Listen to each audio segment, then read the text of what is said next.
1, 2. 1, 2, 3, 4.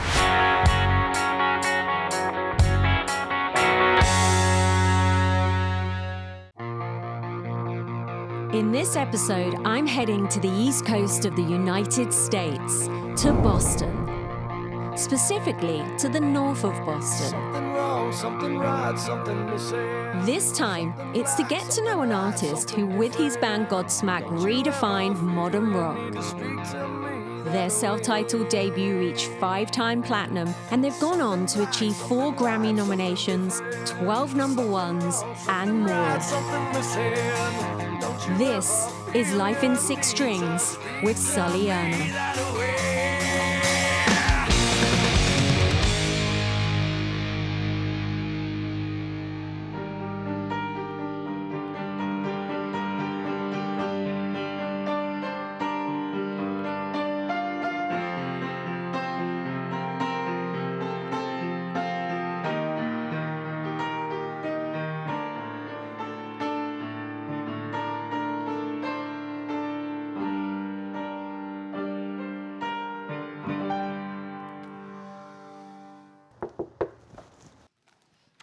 Hello. Sully, Hi. hello. How are you? I'm good. How are you? Good. Good to see you. Good to see you Come too. on in. Come on in. I've got a little present because I thought, you know, it's rude to turn up to someone's house without a little gift. So I thought you might want to add this to your collection. I love you so much. You guys have no idea. This is special. I am a ninja when it comes to stealing pens from hotels. I know. And I'll show you my collection later.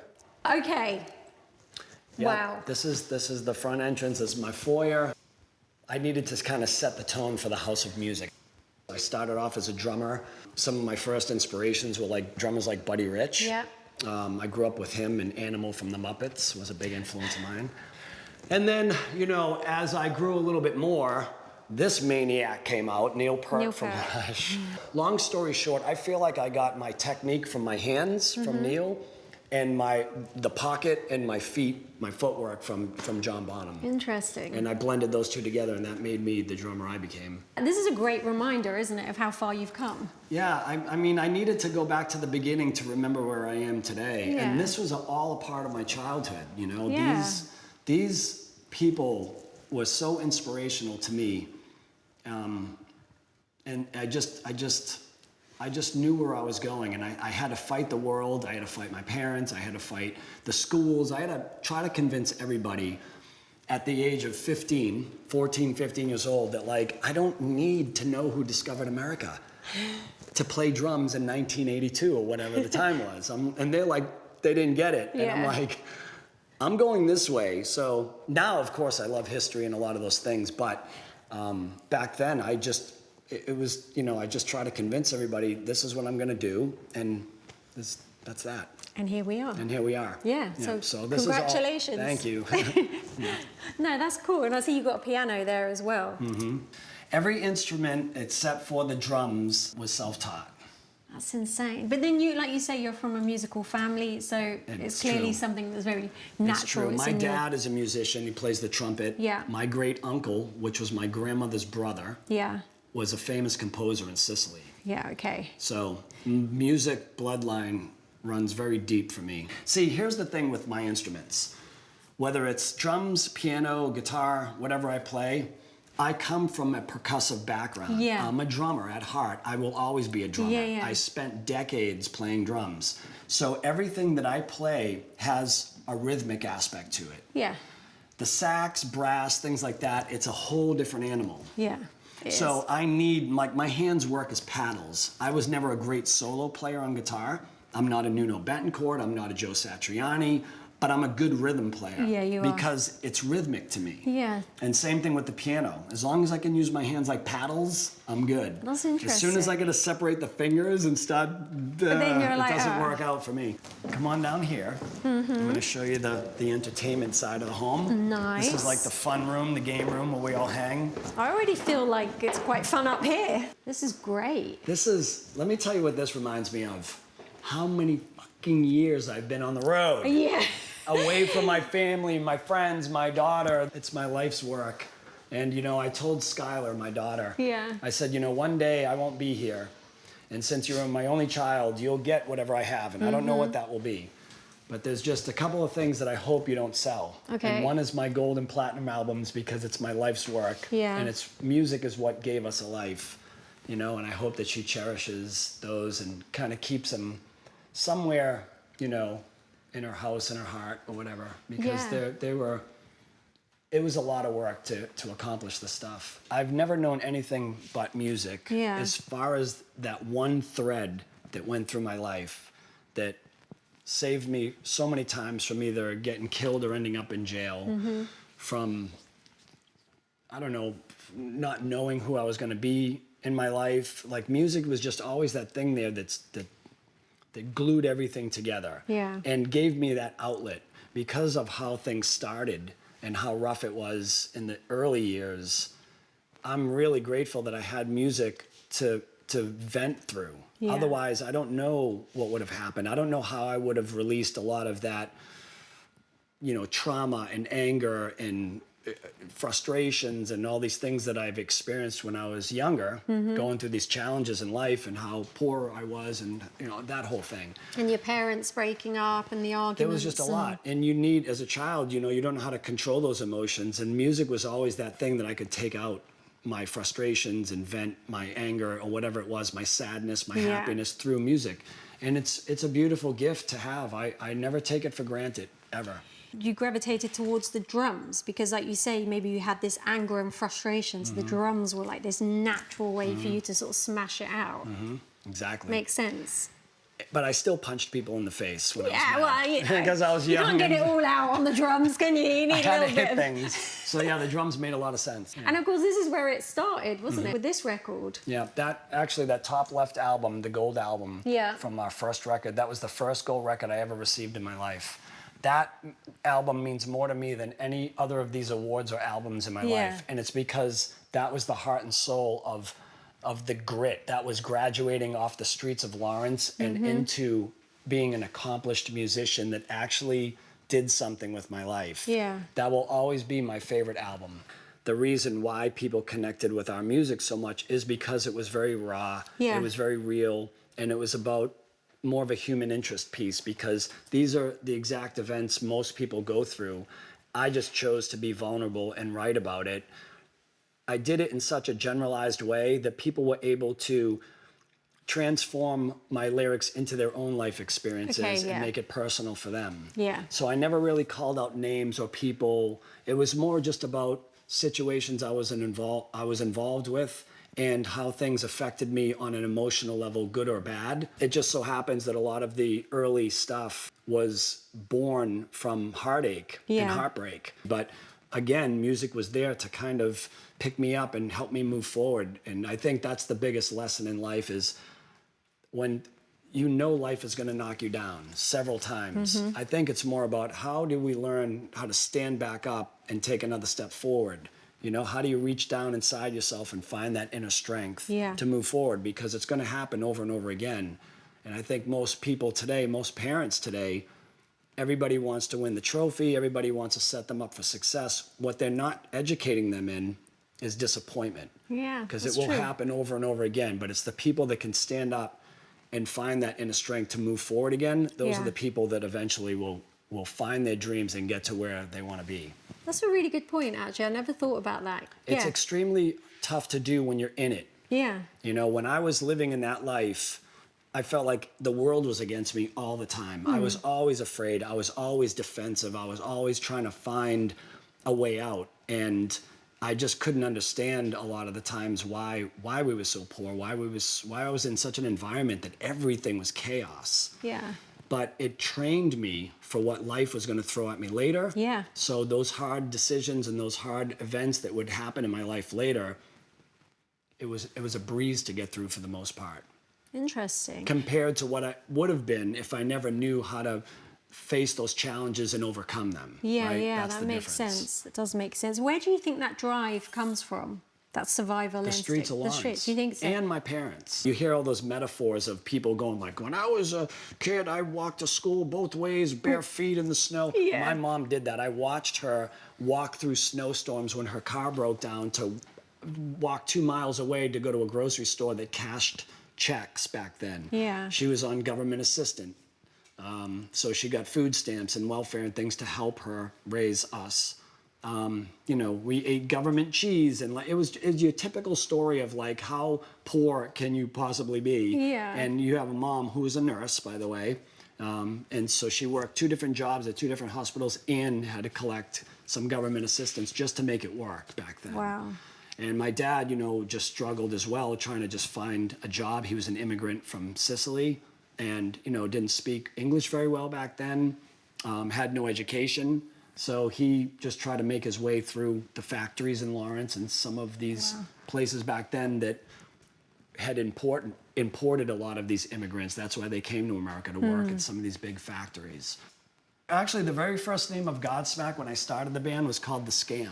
Oh, okay, the scam, that's And it, the reason I chose that name is because in the early days, when we were just trying to get gigs, we really didn't know anybody, and we were a nobody band. We weren't drawing anyone. So I would literally wait outside the nightclub at times, and when the opening band would come to open for a bigger band, and I knew there would be a crowd there, I'm like, this is the audience we want to play in front of, but we'll never get this gig. So the opening band would show up, and I would basically pretend I was from the club. I'll be like, you guys are late, beat it.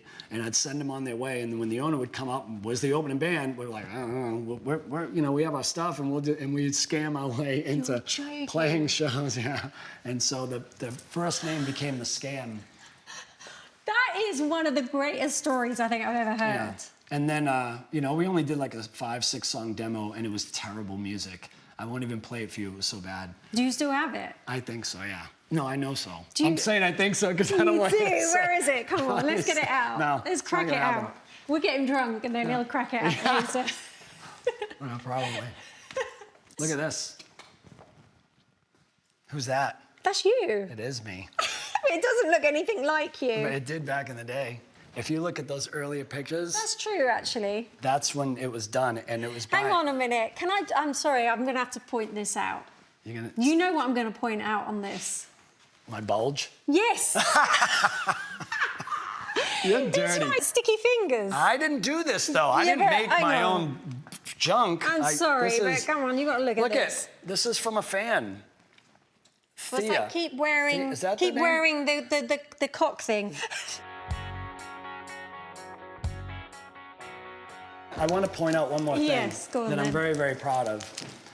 So this is the original Godsmack album cover. Yeah. The original photo where the inspiration for the cover came from. And I want to just give this girl props real quick because she has been one of the hidden heroes behind the success of the image of our band. I found this shot in a tattoo magazine. We couldn't find her. She was young at the time. She was just like a little club rat from Brooklyn that used to bounce around all the nightclubs, and that's kind of what she looked like at the time. Yeah. And they shot this to be in the magazine. We airbrushed it out, and we did what we had to do for the first cover. For the longest time, we tried to track her down, and we couldn't find her. We got close a bunch. Right. But every time we found someone who knew her, oh, she moved out last year, and she went through some hard times, and she went through some personal traumas, and a lot of that. Finally, about 3 years into my career, I think it was early 2000, we were doing a show in New York, and I was upstairs a few levels up in my dressing room, and I'm listening to some music, and this girl appears in my doorway. It's not her, though. It's sort of like this librarian-looking girl. She had a sweater on, long brown hair, like no piercings, nothing like that. Just normal glasses. And she's just staring at me, and I'm like, hello? And she goes, hi. And I go, hi. Can I help you? And she goes, no. And I go, and you are? And she goes, the girl from your album cover? And I went, what? Oh my God. And there she was. Her name's Tony. And we had a great talk. And at that point, she entered my life. And we were about to shoot a video for one of the songs on the record we were on, our second album. And I asked her, I'm like, would you be in the video? I'm like, I know you don't look. She goes, I'll do it though. Yeah. She cut her hair off, put the piercings back in. She replicated the look, and she's in what was the second single on the Awake album. It was a song called Greed. And the video opens up, we're in the slums. This slum landlord rolls up in his caddy, gets out of his car, and he's walking up the stairs because the band lives in this condemned, crappy place. And she's a kid sitting on the porch and leans over and hits play on the radio, which starts the song. But the way she turns, we replicated that shot. Look. And it's my favorite shot I've ever seen in a Godsmack video. That's amazing. So, What a great story. So that I had to get that printed on a canvas and hang it in my house because she's been such an important part of our career. Are you still in touch with her? No. She Just went on to the vanished spiritual again. thing, and I don't know where she is again.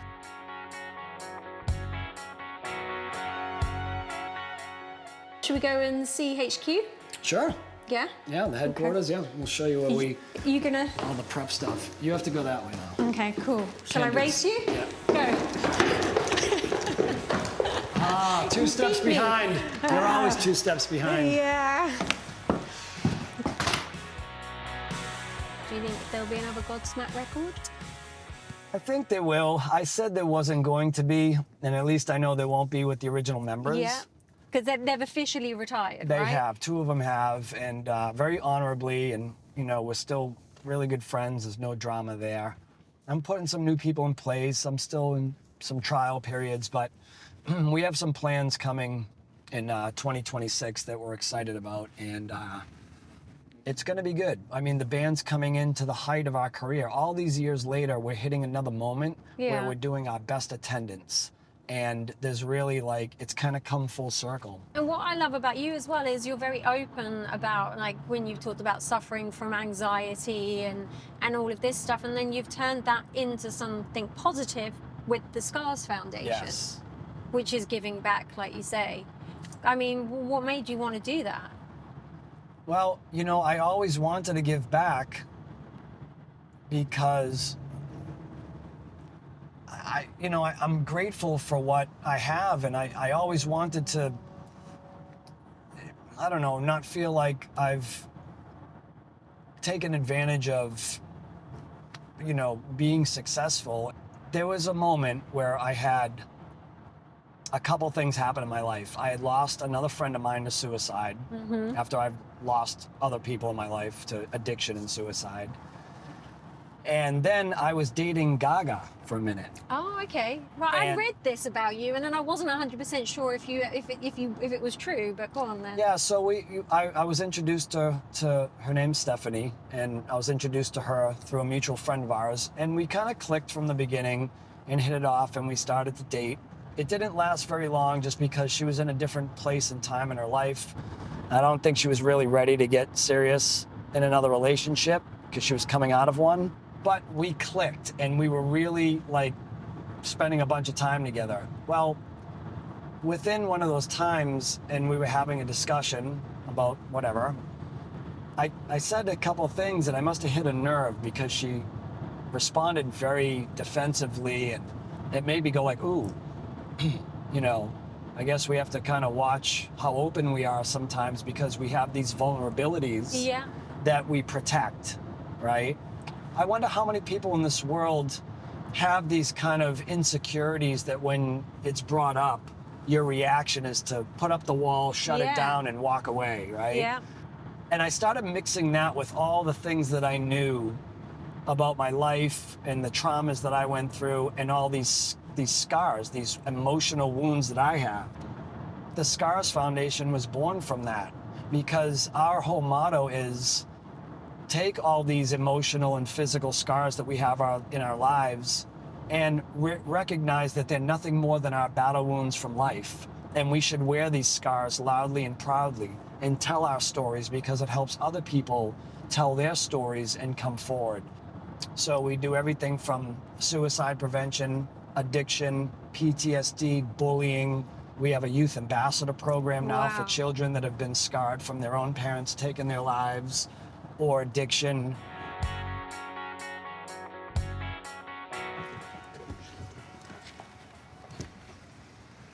Oh, you got him? Okay.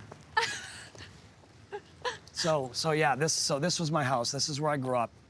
And I gotta tell you, it's so surreal being here because nothing has changed.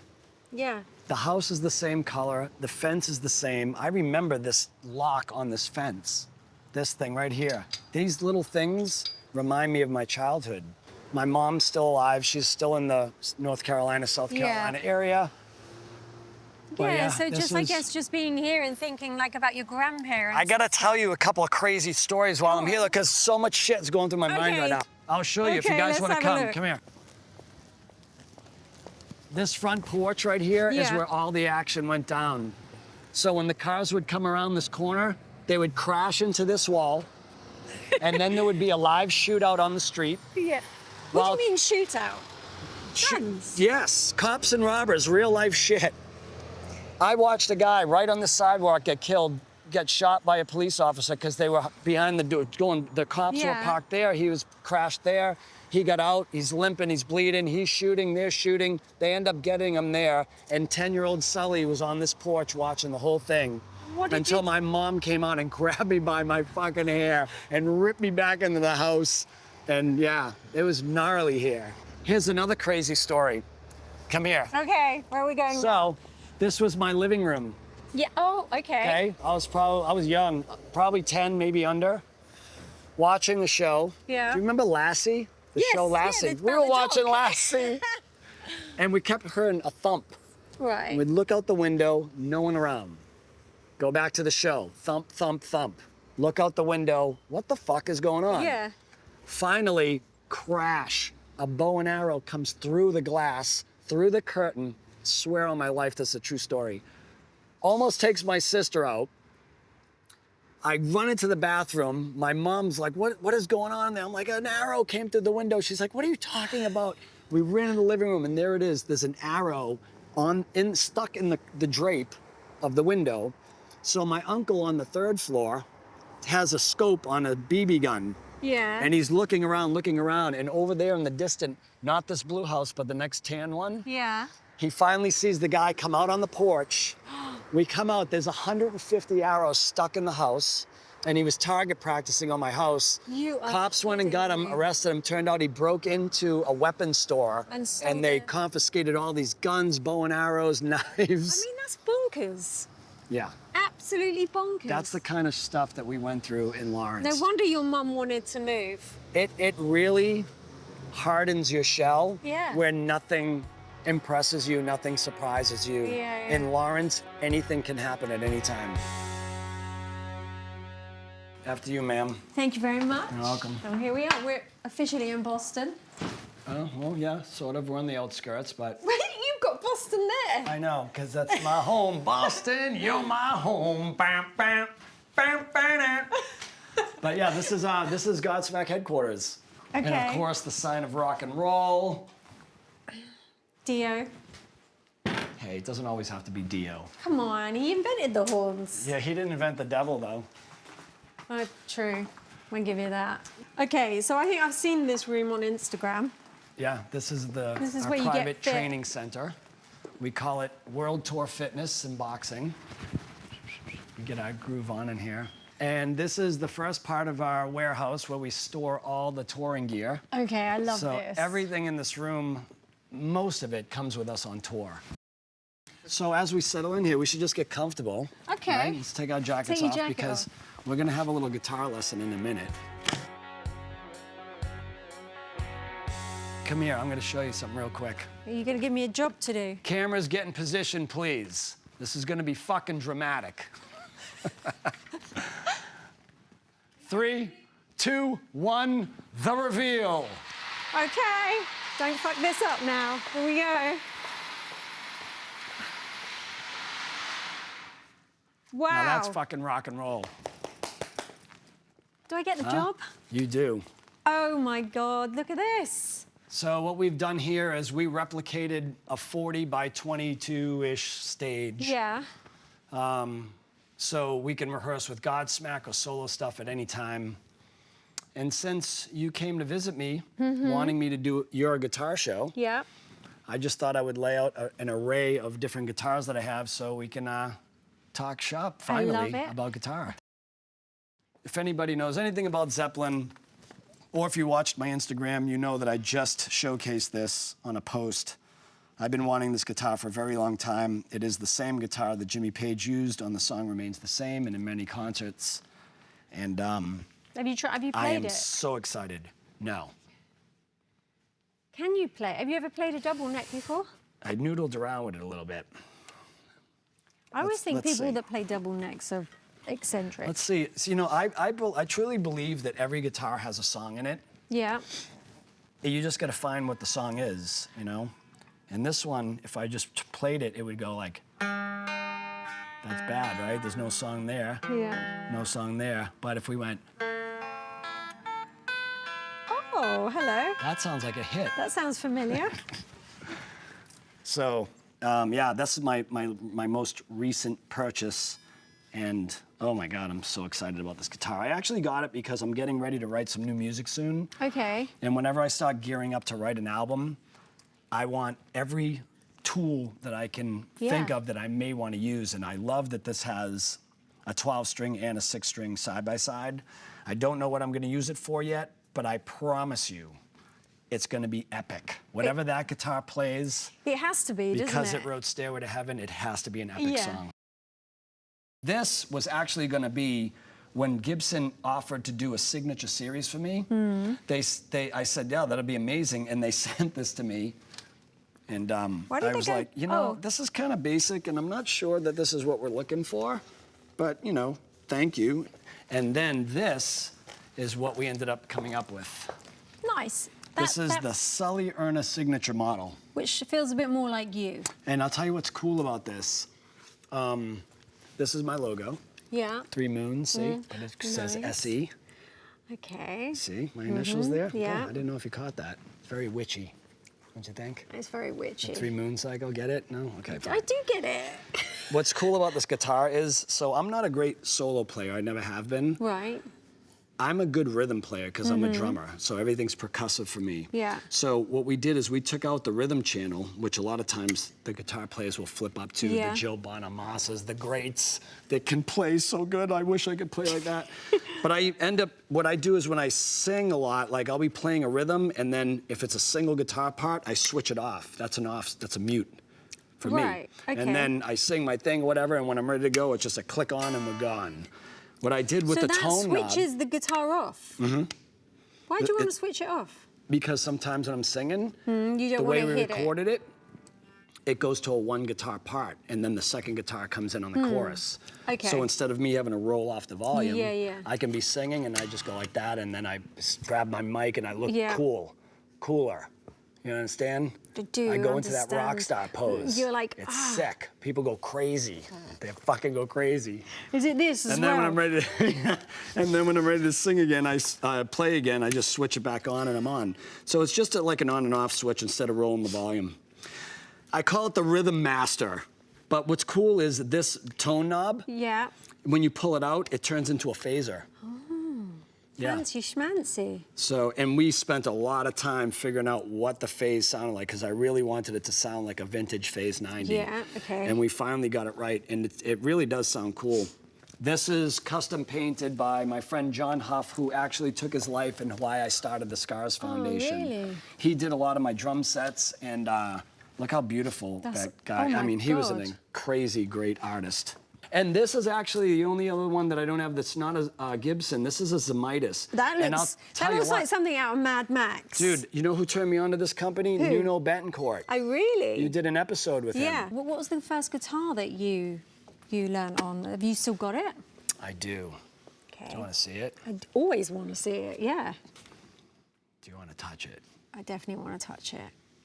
And will you play it? 100%. Okay, then I'm going to show it to you. Okay. This, what looks to be the biggest hunk of shit, was the first guitar I ever bought in my life. When I decided I was going to write my own songs, Yeah. I was broke as a joke. Yeah. I bought this guitar. It's called a Cort, C-O-R-T, Right. for $80. Oh my God. And when I tell you, This is literally the guitar that wrote the first Godsmack album. This wrote Moon Baby, Now or Never, Time Bomb, Immune, like Keep Away.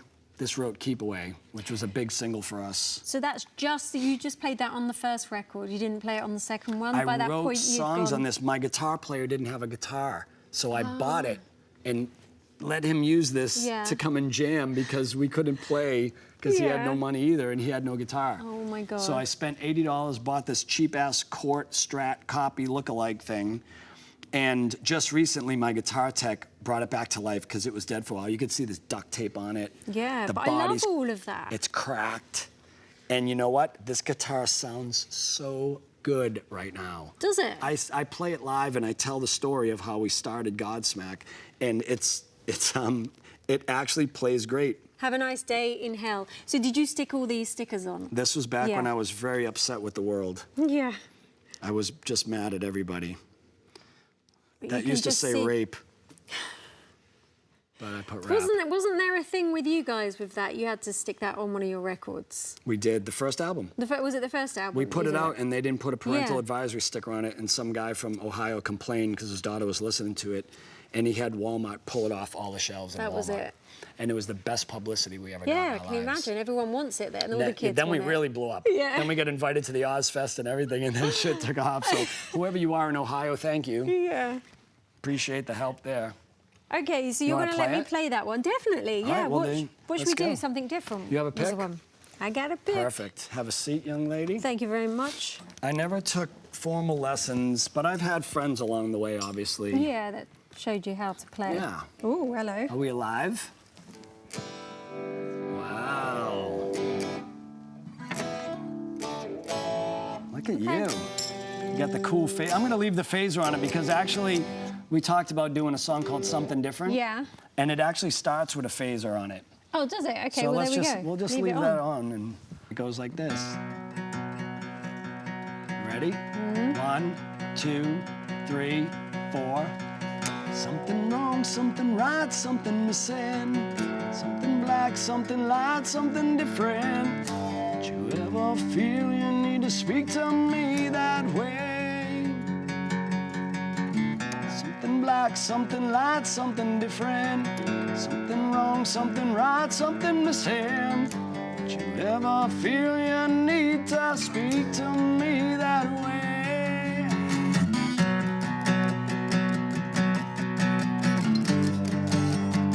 Nice.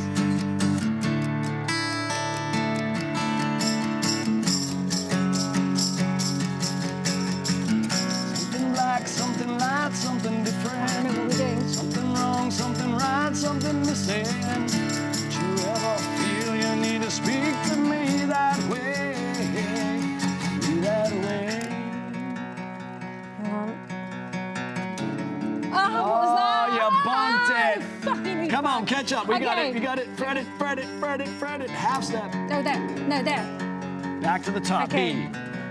All this noise in my head, ringing through and echoing. Simple things just take too long, long, long. Nice catch up. It's not like I'm not listening, but you just keep on flipping it. And maybe one day I'll be gone, gone, gone. Something wrong, something right, something missing. Something black, something light, something different. Did you ever feel you need to speak to me that way? Something black, something light, something different. Something wrong, something right, something missing. Did you ever feel you need to speak to me that way? Me that way.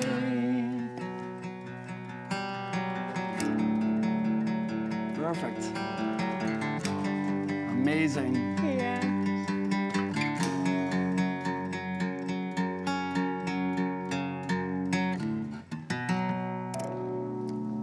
Oh, that's good. It's like a harmonic. That's rock and roll, though. Thank Good you. job. Thank you very much. You actually did great. That was all right. I Wasn't mean, you too just bad. learned it 3 seconds ago. What did you expect not to make one mistake? Fair enough, fair enough. Should we go and get a bite to eat? I would love that. Yeah, And that a would be glass nice. of wine, please. Yes, thank you, God. Right, okay, let's do it. Where should we go? Italian. Of course. I need some pasta. Yeah? We need energy. It's been a long day. It has We been did a it, long though. day. Well Good done, job. thank you. Good job. Good job.